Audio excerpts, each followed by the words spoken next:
Magandang hapon po sa buong Pilipinas at sa mga lahat ng mga nagsusubaybay kay Daddy Eduardo Miranda at saka sa aking video na ang ating pinag-usapan lagi dito ay ang mga katotohanan lamang, walang labis, walang kulang. Pwede lang po na hindi muna mapag-usapan sa ngayon or napag-usapan na sa mga nakaraan. Sa future po ay connected na po tayo kung ano pong pinag-usapan dito. Ang importante po, ang mga ilalahad ko ngayon ay yung mag-concentrate po tayo kung paano tayo talaga na hindi tayo matitinag, hindi tayo madadaya, kasi po ang sarap talaga makinig sa mga programa na iba't ibang tao na nakaka-encounter natin sa buhay natin, na talagang ini-insist nila na ang hindi naman nila mini-mention yung divine law for humanitarian, pero hindi nila alam, maaring hindi nila alam naman talaga na yung mga sinasabi nila is because ang source talaga na sinasabi na kinakausap sila ng mga founder na magre-release ng mga ganun kalaking pera sa mga projects at mag-prepared. So, yun po ang ating talakayin ngayon. Kasi po, ako po ay naawa na lang po ako, nagsasayang po tayo ng oras, ini-entertain po natin yun. Na pag inupiran tayo na, sige, mayroon tayong mga projects na ganito ang gagawin, kasi may funder na galing sa Japan, galing sa Amerika. Common sense na lang po, mga mahal ko sa buhay, mga kaibigan, mga ka-communities ko, paano po magkaroon ng funder?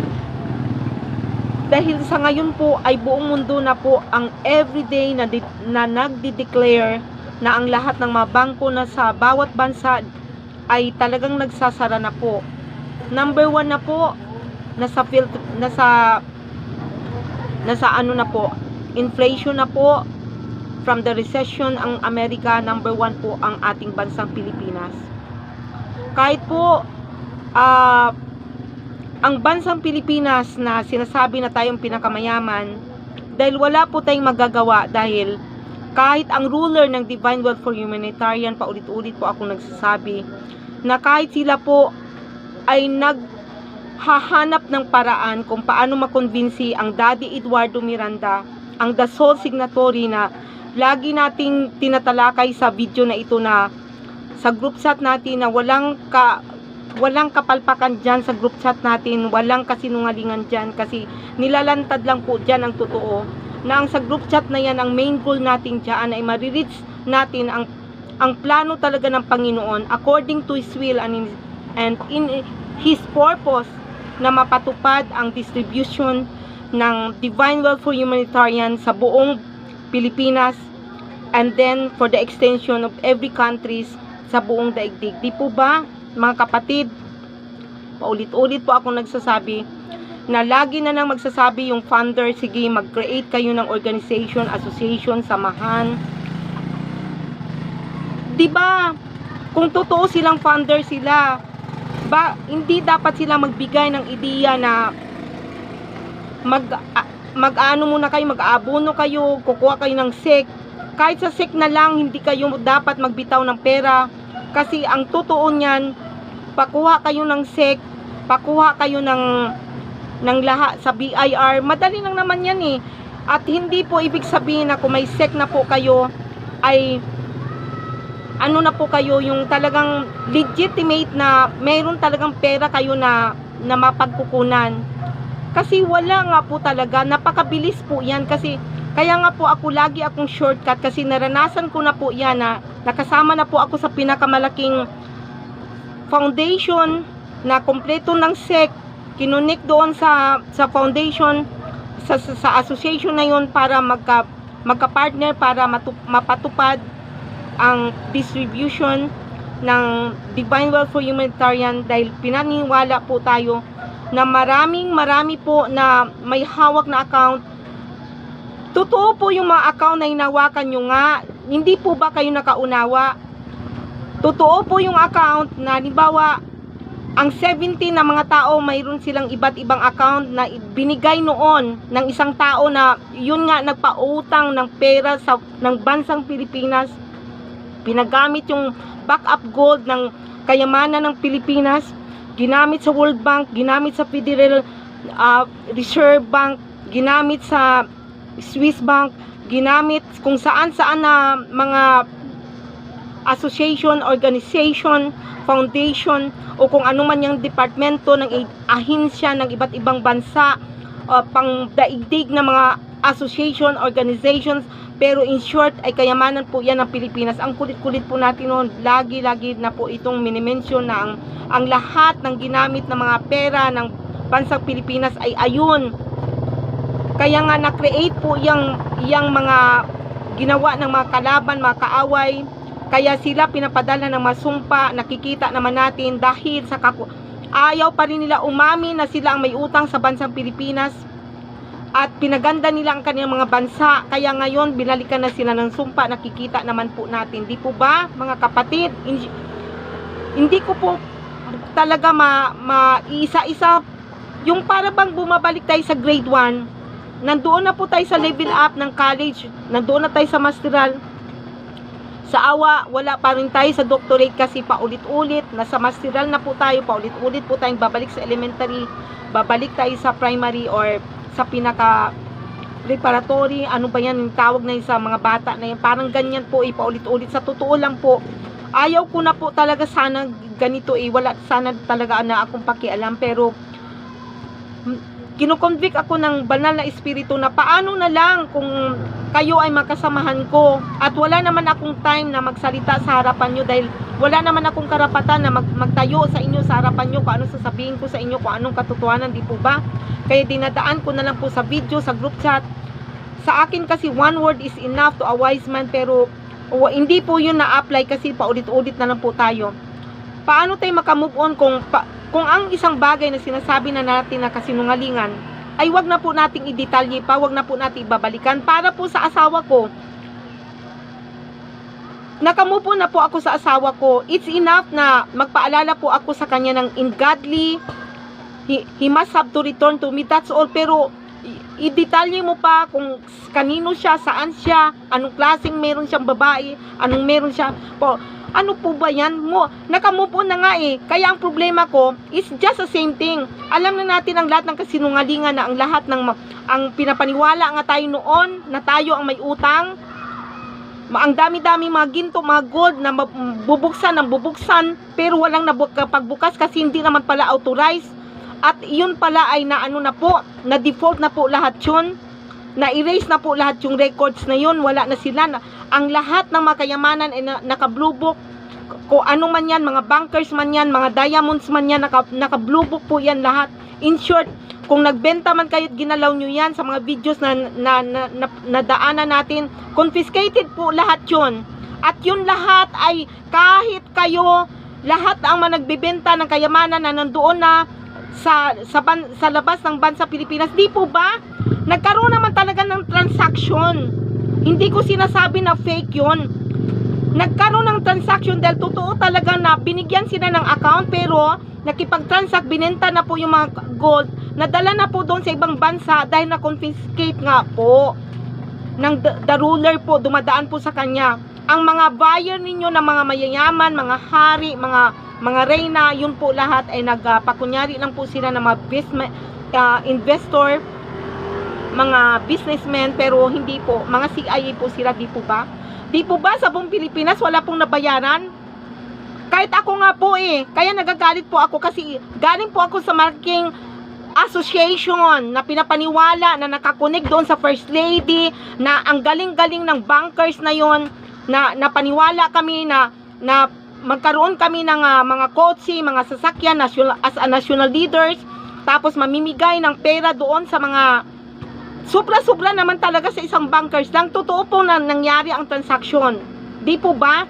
Totoo pong may transaksyon. Ang problema po, nangyari yung mga transaksyon na yon ay dahil nga po nagkapirmahan na magbayaran, nagkasundo sila sa bangko, nagkasundo sila sa ating central bank, unconnected sa World Bank, Eh paano po nadala na po doon yung kayamanan? Naibigay na po. At yung payment is to follow. Kaya nga po, walang bayanan is because ang kayamanan na yun na lahat ay nakaw ay hindi po pwedeng ibebenta. Ang lahat ng ninakaw, pwede mo bang ibenta? Hindi. Napakunyari lang po yung mga CIA na sila yung mga buyer dahil para makuha nila, mabawi nila yung maninakaw na kayamanan at ibabalik po yan sa tunay na may-ari. At sino ang may-ari? Ang tunay na may-ari ng bansang Pilipinas ay ang mga mamamayan, yung mga mahirap na mga tao, yung mga inaapi. So, walang magagawa yung mga taong mga inaapi at hindi rin po nila yung magalaw hanggat hindi po i-approve ng sole signatory. Paulit-ulit po tayo na marami pong sole signatory, kung ilan man yan sila, 5 man yan sila, 7 man yan sila, 6 man yan, palagay na natin ko, kahit palagay na natin 50 sila, in a short ano na lang, pero ang nangyari kasi patay na po lahat sila. Isa na lang ang natira. Kung alam naman po natin na ang sa SEC, kung sino po ang may-ari doon, mga board of directors, di po ba? May board of directors ang SEC. Kung mamamatay po yung may-ari niyan, ay at isa na lang ang natira. Pero kung may dalawa pa dyan, hindi pa, walang may authority na isang tao, hindi makastand ang isa, ipapatupad kung ano ang gusto niya dahil may isa pa. So, ang the last nga po na before kay daddy na last, ay kinuwento na po sa inyo ng paulit-ulit, yun po yung ginamit na account para magkaroon ng pondo yung senior citizen at yung mga 4-piece beneficiaries. Pero paulit-ulit na lang po tayo para ako na lang po ang nahiya talaga sa sarili ko. Kasi pati ako po ay natatablan na talaga ng kakulitan. Kasi sayang po ang katalinuhan dito, ang wisdom. Kasi paulit-ulit po tayo, pag sinabi na erase na yun, yung mga story to tell noon na ganito, ganon, in short, alam na natin, binaligtad lang po na tayo. Okay, diyan lang po muna tayo. Ang intindihin natin ngayon, ang lahat ng mga kayamanan ng bansang Pilipinas, ang Diyos ay may nilagay na isang sole signatory na siya po ay may pagka-white spiritual wonder boy. Yun nga po ang sinasabi ko sa inyo na tayo ngayon, we are just not moving na ang tao ngayon ay nandito na po talaga, kumikilos na po ang mga spiritual people, spiritual men. Kasi kung hindi po sila spiritual, kung human being lang po sila, kaya silang ipapatay, kaya silang lipulin, ay pero kung spiritual sila, hindi po sila kayang patayin ng mga kalaban ng Diyos. Nag-gets nyo po ba, mga mahal na kapatid? Lalong-lalo po sa group chat, wag na po kayo dyan makulit. Wag po kayong paulit-ulit, bumalik kayo doon, mag-scroll back down at unawain nyo po doon kasi ako po ay nagsasawa na po. Na, dapat po, marami na tayong nararating na mga videos na ito kasi si Daddy Eduardo Miranda, ang kanya na lang concentration ngayon, ang pinapagawa sa kanya ng Panginoon.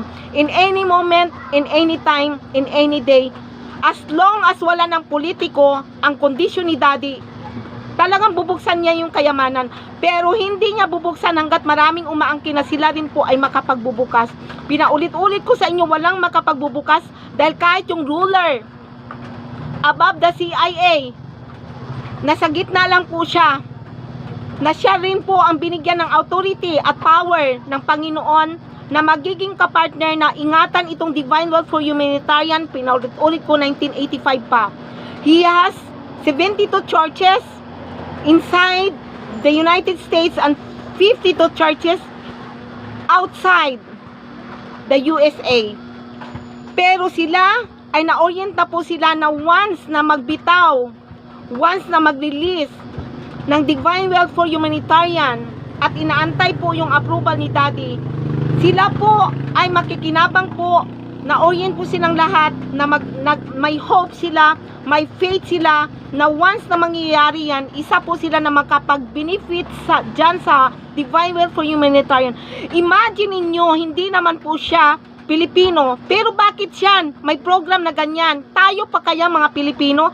Pero ang diferensya lang po, tayo mga Pilipino, tayo mismo mga Pilipino, hindi po tayo naniwala kay Daddy Eduardo Miranda. Kasi ang dami-dami pa rin po natin pinapaniwalaan na maraming umangkin na sila rin po makapagbubukas. Ang tandaan lang natin, ito lang ang sinasabi ko sa inyo, ang sinasabi ng Daddy Eduardo Miranda na yan, engineering profession, parang mukhang kawawa siya pag tinitingnan nyo, pero aanin po natin kung siya ang may power, na sa kanyang power na binigay ni God na siya ang makapagbubukas, may magagawa pa ba tayo? Kung ang ating presidente nga hindi nakapag-withdraw ngayon dahil nakasara na ng 2018 pa yung Divine Work for Humanitarian, kayo pa kaya na makapagbubukas? Kaya nga gumugulo, kaya nga tayo mga Pilipino, kaya nga tinatawag tayong tanga, bubo, kasi paulit-ulit na lang po tayo, hindi po tayo makamove on. Ang imumove on po natin, ang sinasabi po ng Panginoong Diyos sa kaitaas-taasan, na ang sabi kay Daddy Eduardo Miranda sa Soul Signatory ay hindi magbubukas ng kayamanan magpakailanman hanggat hindi ipatupad ang mangyayari na no political involved sa pag-distribute ng kayamanan na ito. Nag-gets nyo na po ba? Paulit-ulit na lang po tayo. Okay. Doon, pupuntahan po natin yung mga nangangako na mga funder daw sila mula Japan, mula Amerika, mula Australia, sa iba't ibang bansa kung sa sila nanggagaling. Tapos maghahanap sila dito ng mga tao na makukunik sa kanila, pipiliin naman nila yung may mga kaya. Mga mayayaman kayo, huwag kayong padadaya, huwag kayong magbitaw kahit one single centavo, kasi nga kung ang Divine Work for Humanitarian ay hindi pa nga nabuksan, sila pa kaya makapagbibigay sa inyo ng pera na pang-funder kung ano-ano mga program nyo. Ako ay nasasaktan lang po ako kasi wala akong karapatan magsalita sa inyong mga meeting, mga gatherings na yan. Pero ito lang po, kasi ito po ang gawain ko. Hindi po yan matutupad. Saan sila kukuha ng pera? Okay, puntahan na po natin. Ang Pilipinas po ngayon, hindi na Pilipinas ay nasa resesyon na po tayo. Dahil nakita naman natin na sa inflation na po ang buong daigdig. Prenta ng pera na wala na pong backup. Paano ba magprinta ng pera? Paano ba maluloko ang government sa pagpiprinta ng pera? Diyan na po, malalim po yan na usapin, pero unawain po natin. Ano ba ang gawain ng Central Bank? Ano ba ang gawain ng World Bank? Kung nakasara ng World Bank, ano pang gagawin nakakunig dyan sa ano na yan, sa Central Bank? Paano sila magpiprint ng pera ngayon? Dahil wala naman sa Central Bank ang backup gold. Nandoon sa World Bank, nandoon sa Federal Reserve, doon nakasangla, nandoon na inipon-ipon na po yun lahat. Inipon-ipon na po yun lahat ng mga men of God. Hindi po ba kayo nakaunawa? Ang makayamanan wala na po sa mga bangko. Kaya nga po, iba't ibang bansa, kaya nga po doon sa group chat, di po ba nakikita nyo kung nakadeclare doon kung today, all the banks in this country, nasa